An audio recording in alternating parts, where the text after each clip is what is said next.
Dear viewers, when I read a story, it takes a while to go from the start to the finish. I first read the story aloud, then I immediately give my thoughts. Afterwards, I have to listen to it, edit the audio, then I need to listen to it again while I edit the video. So, all that to say, I start getting more thoughts over the story, or I feel I don't go deep enough into some of the thoughts that I have already presented. So here we are in this supplementary episode, which is well timed since I'm sick and I don't want to read a whole story right now. For Spectre Squad, I don't have that much to add. It was so short, not much there to go off of. That being said, the idea of a team of adult blank flanks being the perfect military group makes me giggle. Like, they're not good at literally anything. They might be, in fact, the worst choice. Like the reverse of Mission Impossible, where they got people who are extremely talented at very specific things to pull off crazy difficult situations. Instead, it's, Celestia, we've formed a group of the most worthless ponies we could find, and they're gonna win the war, or something.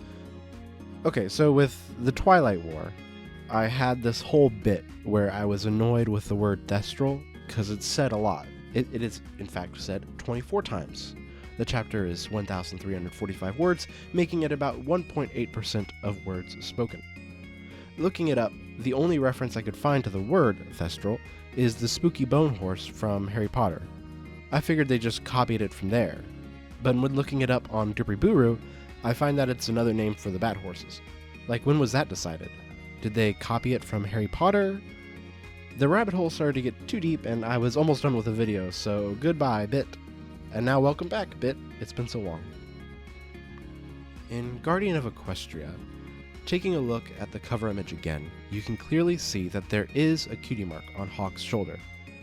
Or, well, his clothes covering his shoulder.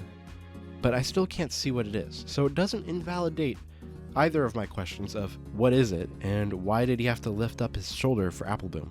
Makes no sense. Why are they anthro? I mentioned my disdain in the intro, but I should elaborate. Plenty of anthro art is great, so what would be the problem with a story of them being anthro? I feel like it leaves so many questions, like, is the world more like Equestria or our world? Where do the differences start and end? Not to mention, how anthro are we talking? My question is, why? 'Cause it was a conscious decision. Could have made them human, could have kept them pony. Why anthro? Well, I have the answer. Weakness. Pure weakness. You wanted romance, but couldn't commit. Dating a horse, you say? That's going too far. But you still wanted it. Why didn't you make them human if you thought it was so weird? You chose the middle ground, couldn't go either way. And you and I both know why. You want that horse, but you're too weak to take it. This is, of course, speculation. I mostly just feel that it's needlessly complicated when making them human or pony is just easier for everyone involved.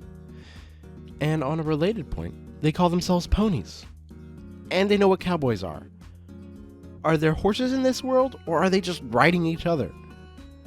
Finally, I wanted to note that while technically the person I'm covering up in this painting is from Tennessee, I feel we could safely call Davy Crockett an honorary Texan, if he isn't already. Some final thoughts. I wanted to read more fanfiction, and this series has been helping me do exactly that, so I'm quite pleased with myself. I have had a lot of fun with these, and I'm excited to continue. My only worry is that a random story I get might have a chapter like Murky number 7 where it's like 50,000 words, but we'll just take that as it comes. I hope y'all continue to enjoy, because I'm going to continue to make these videos. Hugs and kisses, Openair. I figured that they just